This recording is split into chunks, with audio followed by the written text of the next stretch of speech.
the culture is now a burning building. So if people don't have their own protocols, they're going to become discombobulated, distressed, confused, and what they've got to fall back to their level of training, but which means that they've got to also choose a practice, choose a training, and that's the only thing that is going to get them in line to have a harmonious, to be able to conduct themselves effectively and harmonious in their life. They've got to pick their practice. Welcome back to The Reset. I am Sean Tucker, human performance scientist and authority architect. We are here in the Living Lab documenting the struggle, the science, and the shift for every high-performance dad and founder who is ready to bridge the gap between performance and also their presence. So today, I'm so excited to actually interview the man behind a book that is coming out on Monday. His name is Aram Cargill, and essentially, I'll give you his bio because he is an independent researcher. He's an author and founder of Brain Benefit Movement, BBM, which is a neuroscience-informed framework that focuses on the nervous system regulation, mental fitness, and human performance. His work explores the shift from symptom-focused mental health models towards building measurable human capacity through practices to strengthen resilience, emotional regulation, adaptability, and cognitive performance. His research has been published in the International Journal of Family Medicine and Healthcare, the Japanese Journal of Medical Research, and the Journal of Neurology and Neuroscientist. He is the author of the 7 Pillars of Mental Fitness, which he also has coming out on Monday as of next week. So, Aram, welcome to the show. I'm so keen to get in what we're discussing today. Thanks for having me, Sean. Really appreciate it. And yeah, I look forward to the dialogue that can come out of these conversations. Well, I actually love to start with something you just shared off air, and that is probably something that's lesser known publicly, but you said you are a father to how many children?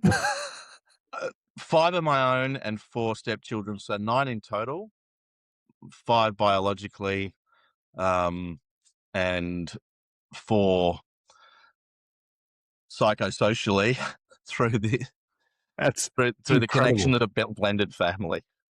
Seriously, that is one of the most important credentials I think you have, because balancing this kind of performance with being present and, having such a level of ambition, I think life throws us many challenges.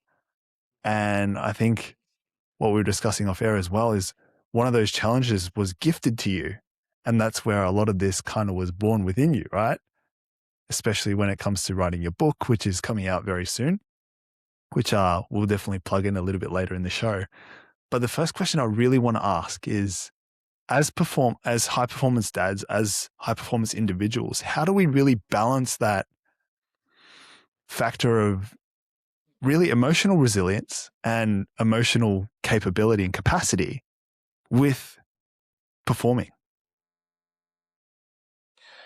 Well, the first thing I'd say, Sean, is that we play many roles in our lives, regardless of the label that is given to them. So we're switching between leadership, being a fan, a hobbyist, semi-professional, or what we would say employee. And these roles are continually like a Rolodex being engaged within us, regardless of what the actual external role is. For example, with our children, yes, we need to play the fan, but we also need to play a leadership role. We need to learn how to be a hobbyist, which means that you are an amateur and you need to learn. And understanding those modalities and shifts within us is really, really, really important. Well, for me, it is.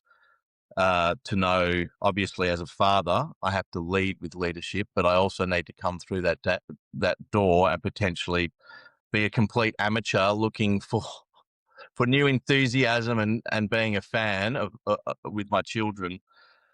And what I will say, I'll bring it back to the inception of Brain Benefit Movement, which I'm the founder of. That whole mechanism, or should we say protocol, was designed because of my inability to prioritize what I refer to as like the lower inputs in my life. So I'm really good, like you're talking about leadership. I've run really big companies throughout my life. I'm now 56. I've been around the block or around the globe a couple of times.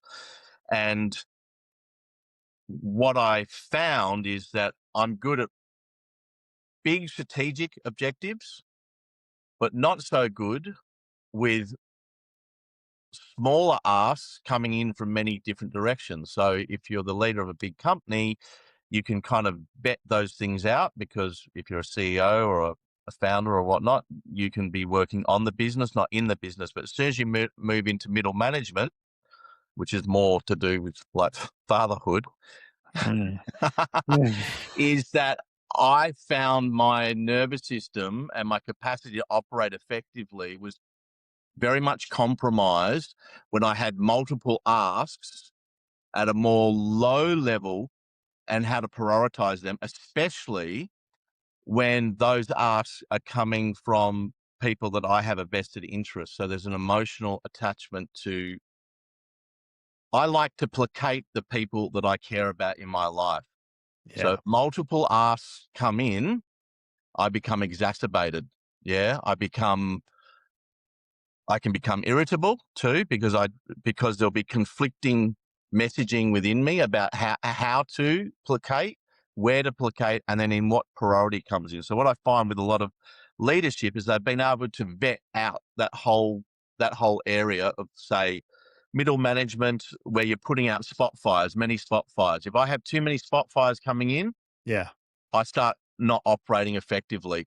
Really good with large scale objective strategy, Mm. helicopter view. Everybody wants to be the Steve Jobs and all this kind of stuff, which is all about removing yourself from the day to day problems and just having a helicopter view, and making that type of strategic decision about an overall objective. But us as fathers, Yeah. that's not what is going on. Yeah. It's There's not. a lot of day-to-day fires.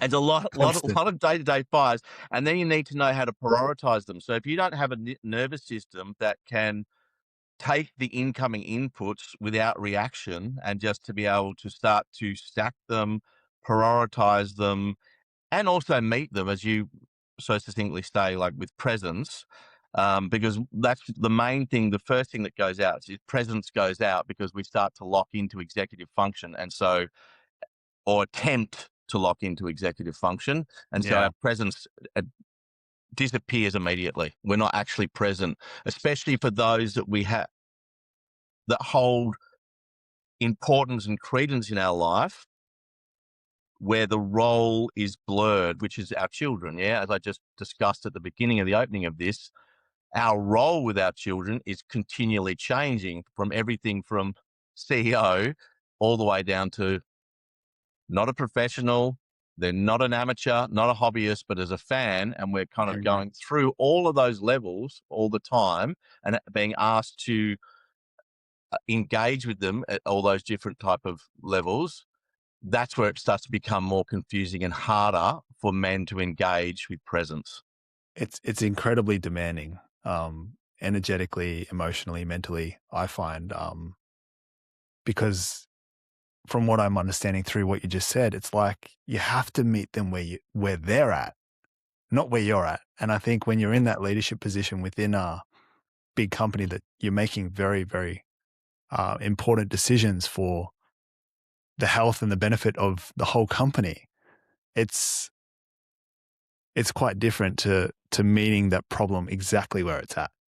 It's almost the opposite. Yeah. Your role has been Mm. vetted, so that you don't, well, you have to meet the needs of the company, not even the individuals. So you've got a buffer already. You've already got a caveat that gets you off the hook. Yeah. um, a company is a legal entity for which you're supposed to be a service for, not the individuals within it, but the whole organism, which, many people aspire to be able to get to that position. And also people are presenting to you in a way where that leadership has already been established. Yeah. And Mm. where that leadership uh, has already been established, but then so people are vetting the problems to present to you in the appropriate manner of by which the CEO should be have these problems presented to them. Yeah, And I that's think why it's you have middle management, because they're dealing with the spot fires, and then they're supposed to bring the overall terrain of where those spot fires are occurring, and yeah, then it's your job to get an overall strategy. Yeah, but that's not how life works. it's not how life works. It's not how families work.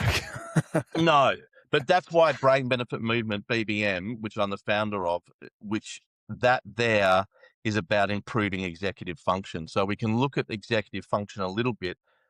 There's been a lot of talk on LinkedIn, which I will concur with, that the cognitive capacity is more so the press office than it is the actual Oval Office. So within that press office, that means what's getting the headlines, what's of importance, and making sure they're sorted, and what's being Mm, given credence, what is given priority, and what is given focus. That's where that gets sorted out. Yeah. So that the process that we talked about in a company is still happening, because executive function is extremely important in being able to juggle all this stuff. yeah, Um, the thing that I will take note of, as I said to you just before, though, is that once we start to get into executive function and we're effective, until we are really sitting in effective executive function, it actually gets in the way of being present. yeah, 100%. Yeah. Yeah. Which is So why, we have symptoms and we don't know what the problem is that's sitting beneath, in many cases when it comes to our health even. totally concur with that one. Yeah.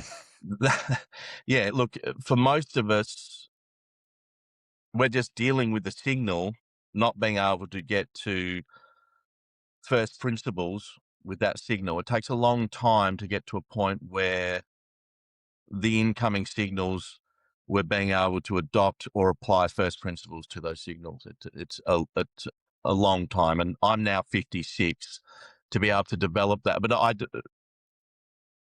had to develop it out of necessity, yeah, because there was a deficiency in me in being able to deal with multiple signals. I'm really good at overall objective. Yeah. I'm really good at strategic strategy. I'm not so good at many asks coming in from multiple different directions, especially from those that I care about and have a vested interest in placating.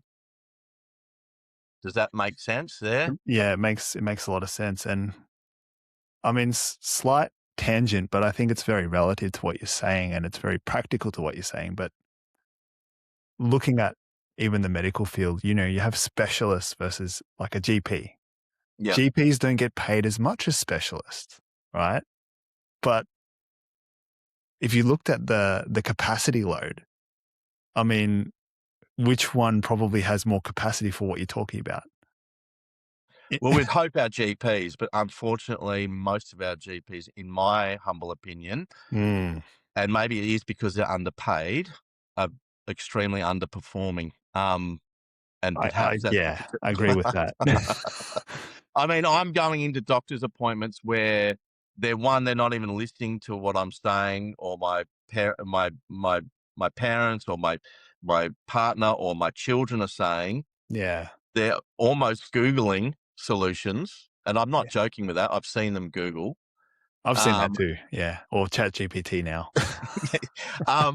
and not and to your vernacular that you use so succinctly with your show, not being present for what's actually in the room. Yeah, it's a numbers game. Somebody comes in, they present, they've got to trying to identify what's being presented. So there's kind of a few little cues that they're looking for to hit, Yeah, kind of not milestones, but triggers or flag points, and then steamrolling along with that, whatever's the lowest picking fruit, mm, whatever is. So I concur with you, and it's like trauma or stress, whether the trauma has occurred on a single instant, which is more like the specialists, or you've got that long, pervasive type trauma, which both of them have to be dealt with very, very differently. Yeah, like so, clinical trauma application whether it's long-term pervasive trauma that's happened over a long period, or whether it's a extremely traumatic incident or event that has occurred, the way those two traumas present, they don't necessarily present they can present very similarly, but how Yeah. they're dealt with is very, very different. Yeah. So, yeah, and most of the GPs, if they're good and educated, will simply, they'll be looking for those trigger points just to determine which of the two it is, but they're not going to actually be present for the particulars, if that makes sense. Yeah. In both those trauma responses, they'll just be, is it that one or is it not that one? And then do I subscribe this or subscribe that, or subscribe this course of action or that course of action, and still not present for the patient to understand the nuances of that trauma? Because still within them, like with BBM, brain benefit movement, it is an application for those with ADHD. But ADHD, how it presents in one individual and how it presents in another is, your ADHD might be completely different to my ADHD. I mean, there's some key signifiers, Yeah. but they are not present in a person's life exactly the same. Just because we've identified the label, they're not the same from one to another. Yeah. It is an interesting thing. And I think, to segue into something that I'd love the audience to understand a little bit more is the difference, from, or the difference between mental health and mental fitness. One is almost like a disease, right? It's a disorder. Whereas the other one is empowering. It's like, I have the power to shift and change this. And I'd love to hear your take.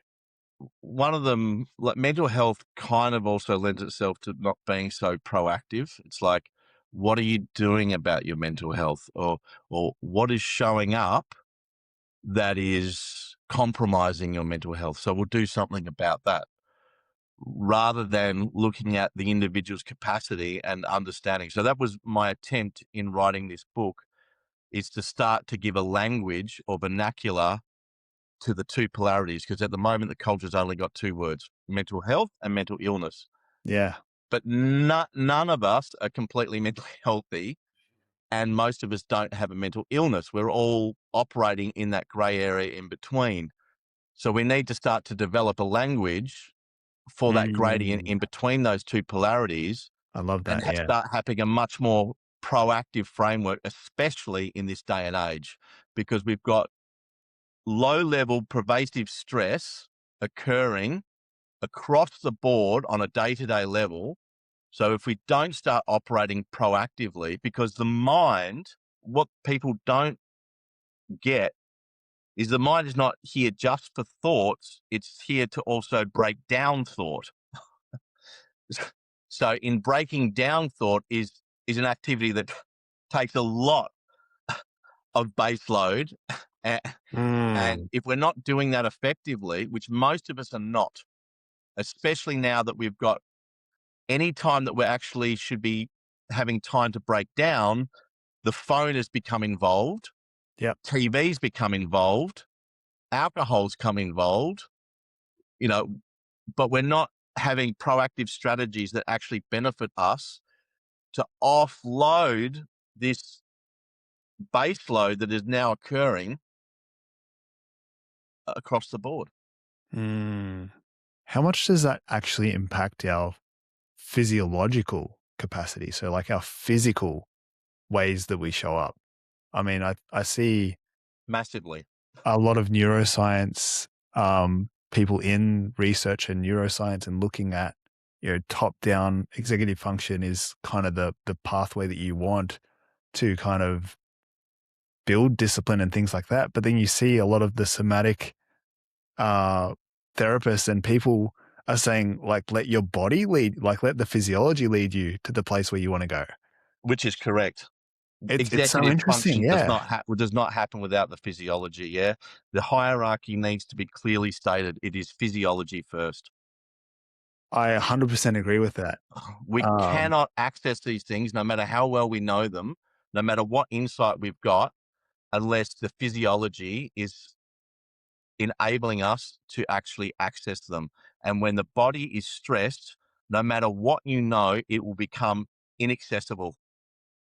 And I know that through almost everyday experience, I'm sure you do too, is when you are tired and run down or when you're sick is probably the best example. When you actually have the flu or some kind of, I don't know, virus or fever or something, it's like you can't really override that. That's correct, but also who you are become so much of it becomes irrelevant, and you Yes. understand how much of it is the biology, that all of the stuff is just a construct, and it all been sitting on this foundation, and a lot of it being built because of reactions from the biology.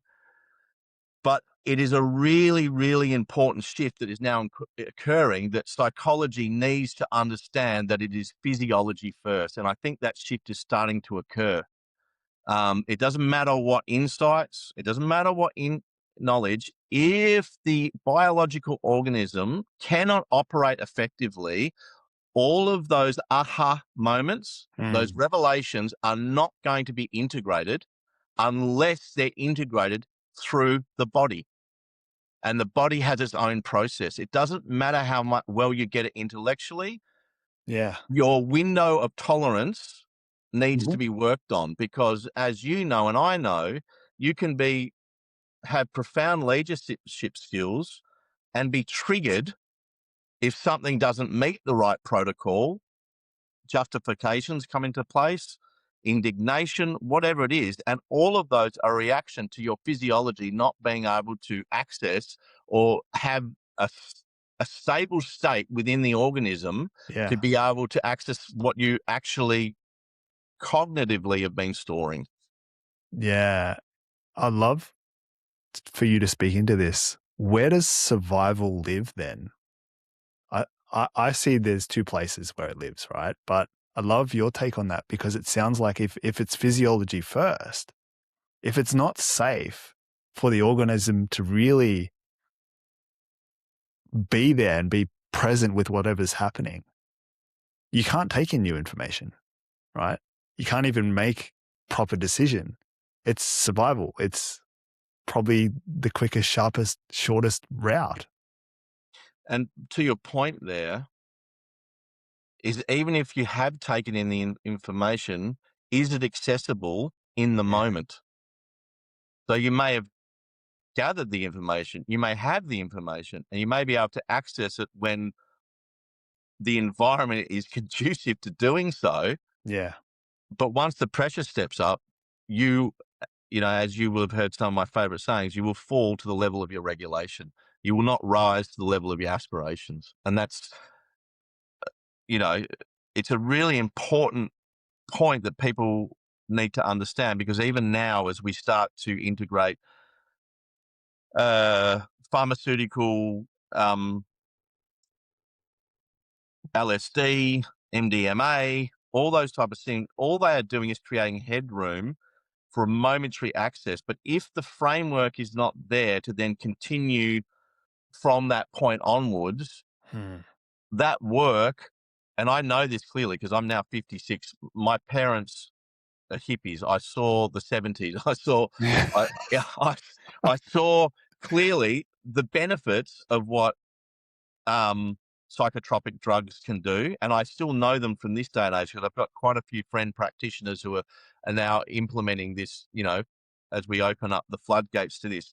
But I will say, it only creates an access point. Hmm. It enables for a revelatory experience to potentially happen, or for the nervous system to calm down. But if the framework then doesn't continue from that point to actually integrate it, and I don't mean intellectually, I mean physiologically. Yeah. Yeah. And this is the thing that's really important, because your audience, as they probably know, if they can operate well at work, which is one modality, but when there's modality switching, their performance level will start to vary. Yeah. And what we want is that our state can stay consistent through these different modalities, so that it's state first. And then regardless of the story that we're getting, or the signal or the input that we're getting, that we're enabled to operate effectively and be present, regardless of whether we're a leader, Mm. a professional, an amateur, a hobbyist, or a fan.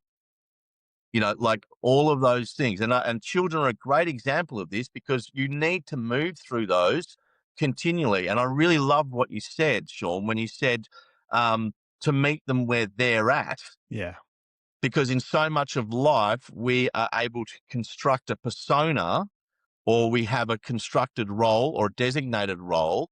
But if we're going to meet things with presence, then we need to be present for what is actually presenting itself in that time. And so much of us, because we've got this low level pervasive stress, we're not meeting it. We're meeting it almost with a preordained template. And that's for good reason. You brought up survival, is because that's what will take less base load. Yeah. Like that's what will enable us to actually operate, because for most of us, if we meet that stuff with true presence, most of us don't know how to do that without that being a cost on the system. So it's a self-preservation mechanism. Interesting. Do you understand what I'm saying? Yeah, Because yeah. most of us are not yet at a level to actually be present in our life fully all the time. We haven't got a nervous system built for it. So then we design Mm. roles, templates through which we operate, which Yeah. don't take up.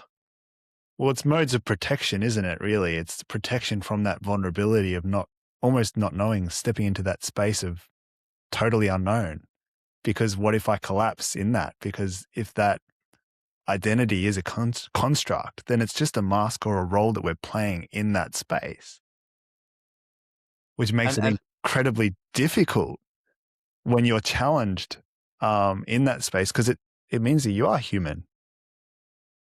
And that's correct. And the other point that you brought up within neuroscience, obviously the brain is a predictive mechanism. Yeah. So we're wanting Mm. everything to be converted to a predictive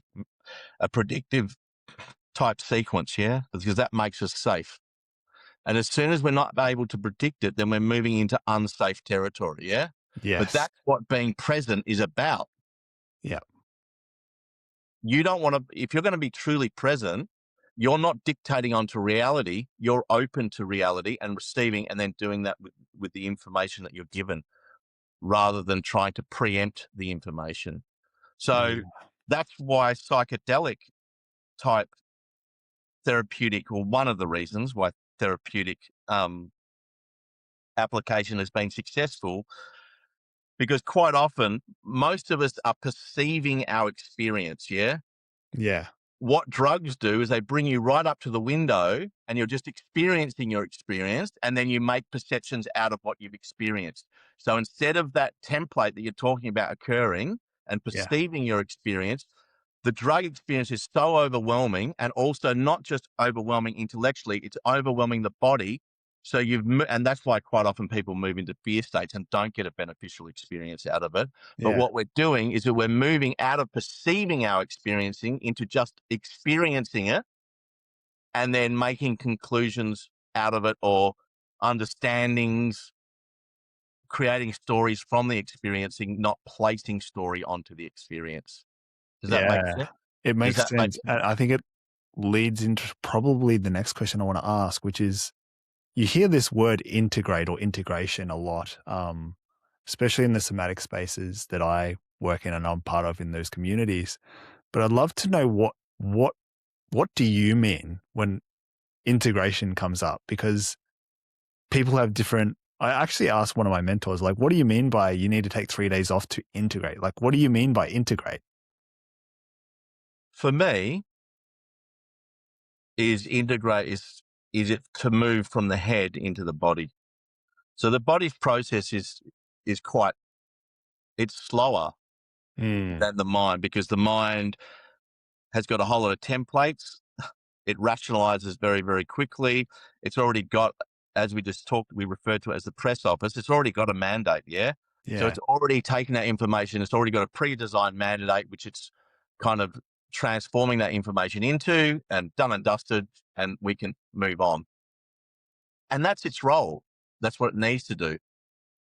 The body is actually what is presence is actually about, and it has its own process. So even if we get things intellectually, like trauma, it's a very good example. Mm. We can contextualize trauma, we can understand trauma, but the body has its own process. So even years afterwards, people find that the trauma is still stored in its body Yeah. because the press office was too quick. It's PR. It's PR, right? Yeah, well, it has to sell it so that we can continue to function. Yes. Yeah. The body has a bigger job. It has to carry us through the world, which is actually, it's a more fundamental. So in BBM, we have a saying that movement is our first language. Mm. Regulation is our first teacher. So if you think about that, when we're first born, movement is what is informing the neural connections in the mind. That is what is actually creating neural connection. Yeah. The For sure. grasp for the teat, the cry out, all that is signal. The mind is actually not in the driver's seat in the Yeah. beginning. It is the student, and it is learning through movement. So movement is our first language. And why do we say that regulation is our first teacher? Because self-regulation doesn't occur. Co-regulation occurs. We're regulating off our caregiver. Predominantly for most people, it's their mother, but we learn through co-regulation. Yeah. Okay. And both of these are the fundamental standing blocks that enable the mind to conjure all its grandeur and the rest of itself, and also create it biologically, like the actual brain. The brain gets confused that it's kind of floating outside the body, and we as a culture and everything get very, very enamored with this kind of, you know, metaphysical idea that there's consciousness and somehow that it's larger. But what if biology is the only way that it actually occurs, and giving that biology its due credence?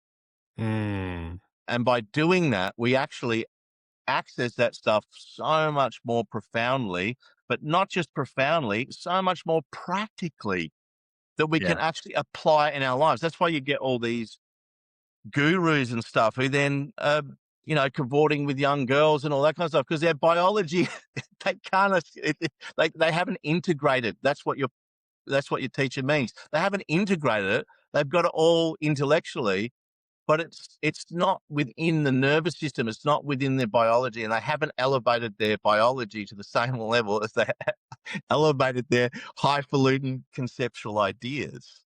Yes. It's really, really interesting because obviously that space I'm personally interested in developing and working on myself to enhance my overall capacity and capability and consciousness in a way. Um, I don't know. I think children, when it comes to this, are probably our greatest teachers, right? Because they are sitting in the driver's seat of their physiology. They don't have that regulation, that teacher informing them yet, especially very, very young children. So how much do you see that in what you've researched, in what you've done in this field? Just actually learning from young kids. Well, it's everything, because as you just said, um, they are sitting in their physiology. Yeah. So children don't listen to what you say; they listen to what you show. Yeah. It's as simple as that. So if you're not centered, if you're not regulated, if you can't meet them where they're at, then that's what you're showing them, and that's what they're actually learning from. Children don't do what we say; they do what we show. Yeah. It, So I mean, they're the ultimate teacher, because they show us a way back to us having the capacity to be able to perform in a far more complete way, not just intellectually, not just. So my daughter, for example, has got autism. She was diagnosed with level 3. Now people wouldn't even be able to tell that she's got autism. But one of the biggest things that we had to do was navigate her expectation, but it was in two different ways. One, becoming very vigilant about what type of expectations were arising yep. unnecessarily or we weren't conscious of. but also seeding expectations. So, you know, people with autism, the safety thing is really important for them. Thresholds or exchanges become very problematic for them because obviously it's new information. So you have to, like, for example, prep the mind. We are going to do this, like tomorrow, this and this, so that they've already got a mental idea of it in their own head. Yep.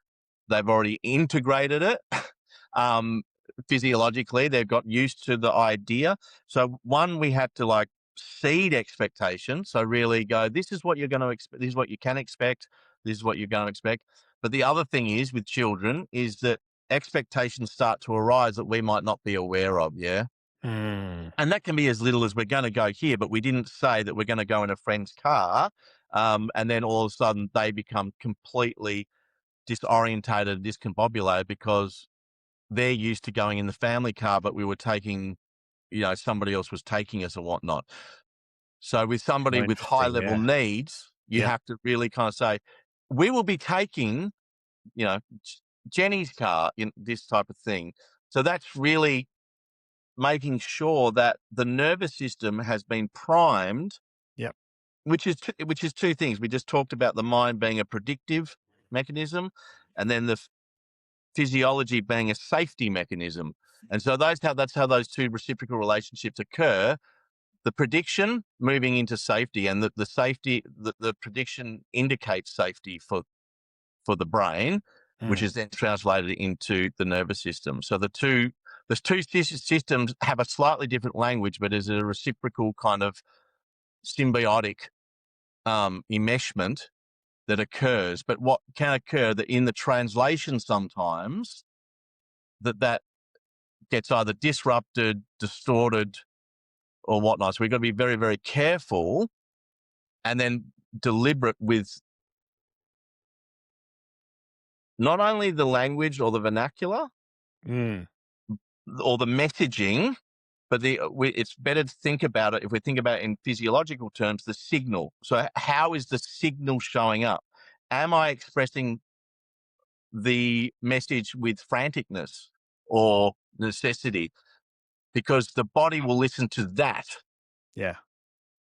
and it will obscure. And a lot of people know this, that it'll obscure the message. Like the brain also works on that level because it's intrinsically linked to the body. It doesn't matter what you're saying; it's listening to the actual message behind the signal. So you've got to be very, very careful about the quality of the signal, and that's about self-regulation. With children, it's the quality of the signal, not the actual message or the language or the vernacular. Yeah, it's the Yeah. quality of the signal, which comes back to presence. Which obviously has nothing to do with really like material means. It's more to do with how you are in each given moment. Um, your physiology, right? It's Yep. the message before the signal goes out. I'm a big believer that physiology, if we get more esoteric, is far more to do with the path to enlightenment, or whatever the mystics want to call it, or actual self-actualization, as Jung would refer to it, Yeah. or if we want to talk about in high performance language, effectively operating individuals across dimension, across, you know, aspects of their life. It is physiology will be your greatest teacher. Learn through that lens. Yeah. It's wow. I'm really loving that conversation we're having. Aram, it's really, really fascinating. One, because when my daughter was born, she's 2.25 now. I just remember being so lost at the beginning of that journey when she was born, because she made me super aware of my physiology because we were co-regulating from each other, right? I was her safety vehicle and she was almost like my tool to get to that point where I could realize what the hell was going on with me. Um, and I think a lot of parents, probably a lot of dads, they probably tend to run away from that. I mean, I used it as an opportunity, as a window, so to speak, maybe because I have taken psychotropic drugs before. I was aware of that there is a window there, and if you jump through, it's like a great opportunity. But I'd love to hear your take on that and your experience, because obviously you have 9 kids, 4 are not yours, 5 are yours. And how's that experience been for you?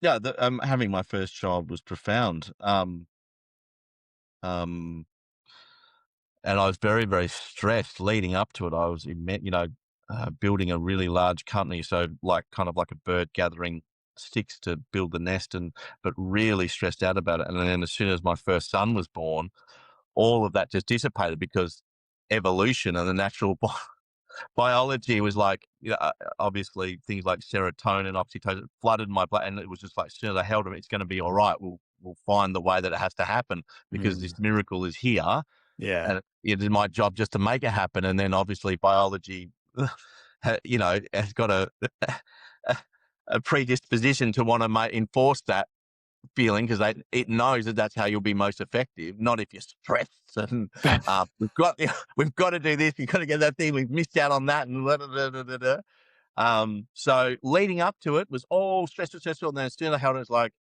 we're going to make this work. Like we have to make, and how can we not?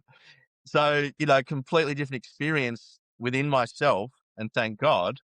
But to your point, also the other thing is about bringing up 9 children. I've also, another part of my credential within that is that that's over a 30-year period. So I've raised children in the 2000s, the 2010s, and now the 2020s. So I've got a 4-year-old, a 6-year-old, and an 18-month-old right now. Mhm. But I've also, the majority, well, all the children within the 2010s are stepchildren. Then I had 2 boys in the 2000s. So I've raised those 2 children. And that also has made me acutely aware of this ever-present stress load that I was talking about. And when you talked about integration, that we're not giving ourselves that our downtime, like a teacher said, take 3 days. But if you're continually scrolling, or your idea of that is to watch TV, um, you're not actually giving the body time, because what people don't realize is all that stuff creates a cognitive load, and that cognitive load results in a load on the nervous system as well. So we're not being able to actually allow things to integrate, or the body to do its own process, because it's still got incoming signal coming in. Yeah. Mm. So it's still having to process new input, not actually.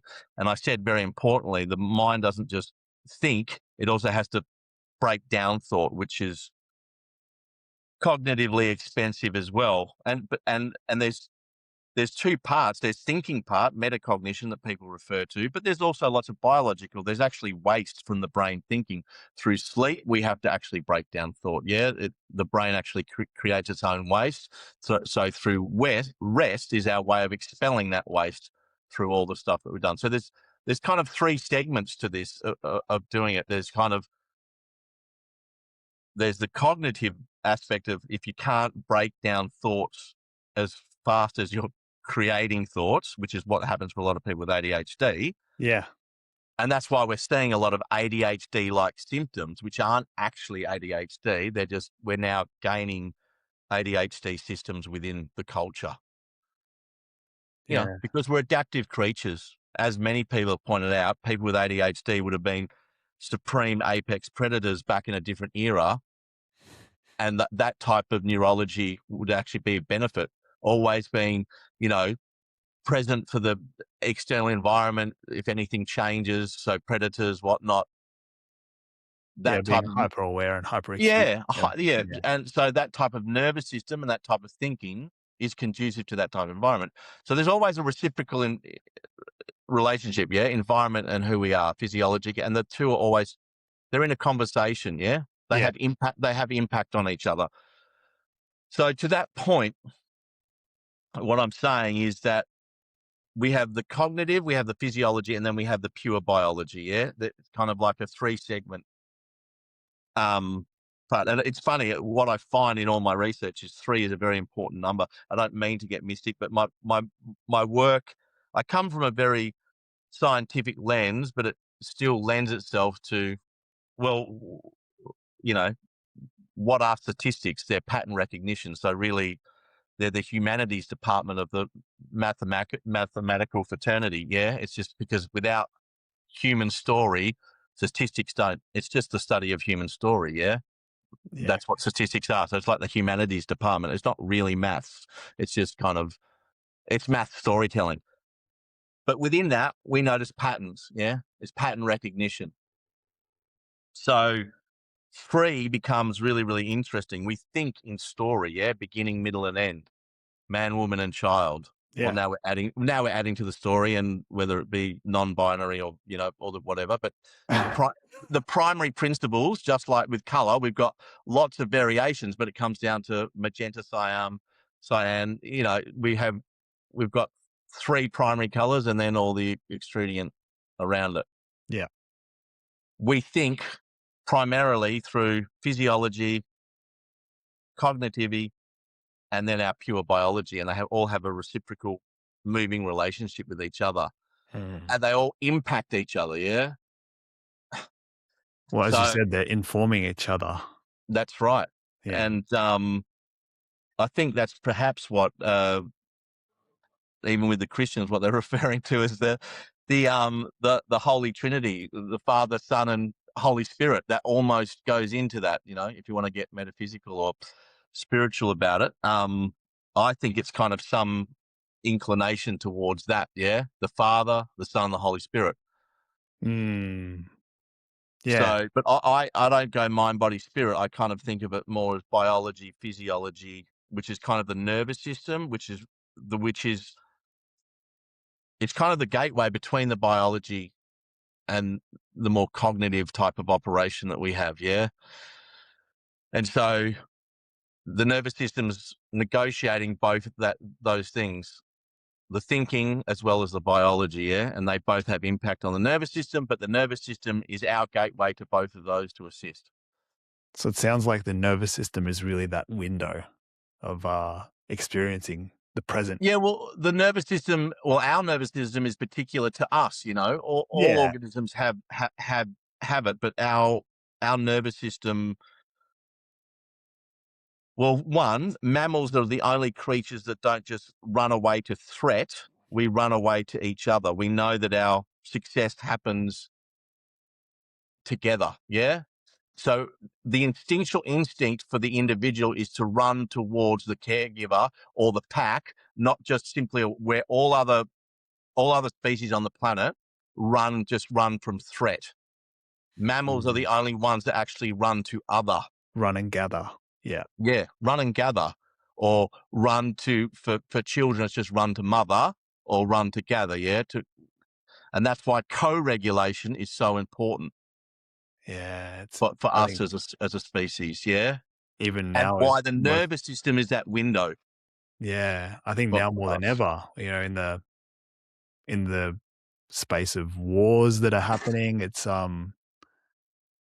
crazy because you've obviously got the survival mechanisms happening, but then run and gather and just yeah, find out what's really going on. It's hard. It's really hard to navigate.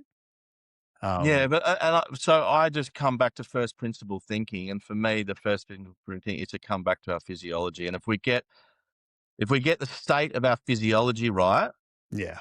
then everything else becomes possible. And then whatever story we want to build or create for ourselves is possible. But no matter what story we're building, we've got to remember that in the moment we are reduced back to our reactions, our responses, which is our physiology. And that there is our greatest indicators and teachers where we can put the foundation into operating effectively. Like if we want to be great fathers, we want to be great leaders, or we want to transpire out of our circumstances from poverty into riches, our physiology is our greatest teacher. It's the place where we get into the devil in the detail. Not the big, grand-faluting ideas, not the huge aspirations, but how those aspirations are actually accessible and actually viable and actually buildable. I love that. And I guess to tie everything back, we do have your book launch or your book release, I should say, Yeah. coming out on Monday. So I'd love for you to talk about what it's all about. I know it's the 7 pillars of mental fitness. Um, yeah, just briefly, if you can give us a lowdown about what it's all about and how it can help us ultimately. Yeah, please share. Well, the book actually travels back to what the culture's more preoccupied with, which is like mindset and the cognitive lens. So it actually engages that area because that's what most people are used to. Mm. But coming back to it through through a neurobiological lens. So the 7 pillars is vision, it's awareness, attitude, adaptability, grit, recovery, and cognitivity or connection. And we go through those pillars, but trying to come back through those pillars from more, as I said, neurobiological lens, so that we start to understand these concepts that the culture's been so preoccupied with in a more body sense of the word. So, and getting the mind used to the more mundane, banal parts of those Mm. so that we can start to integrate them more powerfully. So, for example, vision is not about your big highfalutin ideas or where you want to get to. It's it's it's addressed as orientation. We've got to have an orientation in our life. So it's even man's search for meaning. Many people miss the whole thing of that and what enabled those prisoners to survive in those camps and actually get to the other part of it is about having a vision, but it's about having a vision with the everyday tasks that Yeah. we have to, and being able to complete those tasks because we have an integrated vision of what is required. So we go back through terrain that is familiar and common and today's vernacular, but we're revisiting them, as I say, through a new lens so that we can start to understand these concepts, for lack of a better word, holistically or just more integrated, more physiologically. So, for example, attitude.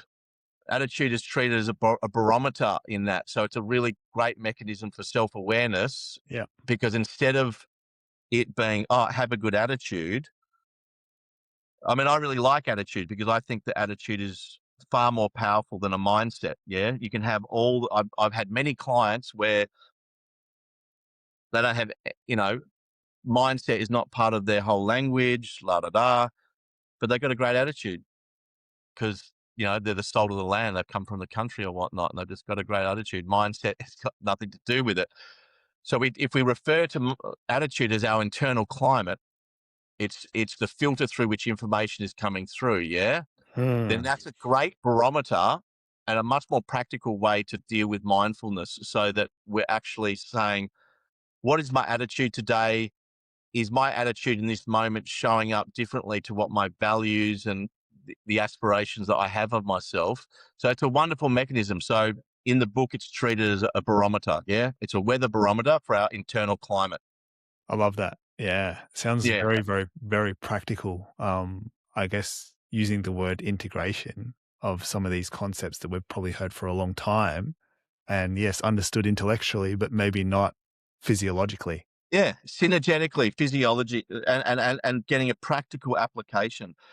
So that's what the book is extending the conversation where I think the culture needs to go, which is physiology first, um, and being able to get used to, and then traveling over old terrain because people are familiar with that stuff, and giving it a vernacular that makes it and I love that you said that it gives it a practical framework rather Mm. than an intellectual framework. Because BBM, to tell you the truth, brain benefit movement, actually came about through the integration of one neurodivergent, but also people with trauma. So people with trauma find it very difficult to meditate or to do mindful practices. So BBM, and also I don't like the word mindful because now every single psychologist and psychiatrist use it. Yeah. One, where they're not very mindful themselves, but they kind of hand out a sheet, but people aren't given a really practical way to apply mindfulness. Well, meditation is a practical way, but people don't like that because it's really hard Yeah. and people don't like doing it. So BBM is kind of, how can I apply mindfulness in a practical way? How can I actually, so it's an application of mindfulness, a real application of it, rather than this kind of nebulous idea. Like, how does somebody be mindful in the moment? So we've got to practice before the moment, and then we get greater muscle to be in the moment and be mindful. But Yeah. so BBM is a practical application of mindfulness that is not meditation, because meditation and yoga to some extent maybe, but also with BBM, it is also engaging the brain in a very specific way to increase executive function, but also to become more mindful. Um, and within that, that is really what mental fitness is about, is to be able to, as we've said, apply, integrate, and have an application. By having a practical application in our lives, then we can actually practice these things. Because another thing that one of my pet peeves is that psychologists and psychiatrists training and practice really need to be pivotal within those consultations, because true Yeah. lasting change doesn't happen without it. Well, It, it it doesn't really happen does. through concepts, does it? No. And especially in this day and age when we've got this prevalent, pervasive gnawing at the nervous system and at the cognitive load of social media and input, most of us don't, unless we've got nature lovers, and there's Yeah. still, you know, but most people don't even have access to nature anymore. If they're so urbanized, where they get to it. Maybe it's a walk in the park, but they're still talking to other people in the playground, all that kind of stuff. So it's still input, yeah, it's still incoming. So we have to be intentional about our input. And for me, with the old cultures, what was so beautiful was, say, ritual. What is ritual? Ritual is, it is the practice of saying I'm going to be intentional about what I'm about to participate in. So practice becomes really, really important. A Yeah. practice. We need to have a practice in our lives, and a practice will constitute ritual. It'll also constitute training. Well, it is training. That is the core kernel of training. Yeah. But when we're in high stress situations, all the emergency services know to it is fall back to your training. Yeah. Because Go when back to the things get level of your training. Yeah. that's right. Because when things get too stressful or overwhelming, you you just got to divert back to the drill. What have you drilled so many times? Yeah. The protocols are this. This is what is going to get us out of, you know, a burning building. There's a protocol. But most of us are now operating in where the catastrophe is happening on a low level. Yeah. Yeah. This is a burning there's a there's a burning building and they're We're all unaware in a that they're even burning in. building. Yeah. That we are, literally. The culture is now a burning building. Yeah. So if people don't have their own protocols, they're going to become discombobulated, distressed, confused, and what they've got to fall back to their level of training, but which means that they've got to also choose a practice, choose a training, and that's the only thing that is going to get them in line to have a harmonious, to be able to conduct themselves effectively and harmonious in their life. They've got to pick their practice. I couldn't have said it better. So, so where do people get the book from? It's on Amazon. It's also going to be available. They could, it has its own ISBN number, so libraries and bookshops get it, but mostly on Amazon and bookshops. So yeah, Awesome. and then obviously look up aramcargill.com. Yeah. That's a start for some of my work. Amazing. I'll make sure that I put your book in the show notes as well as your website as well. So yeah, Aram, it was awesome to have you on the show. That is the end of what we have today on the reset.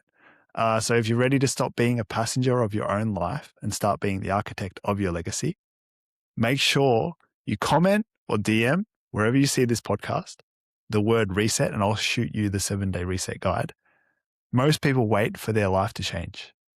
We actually architect our own choice. So change your state, choose your life. I'm Sean Tucker, and I'll see you in the next one. Thank you so much.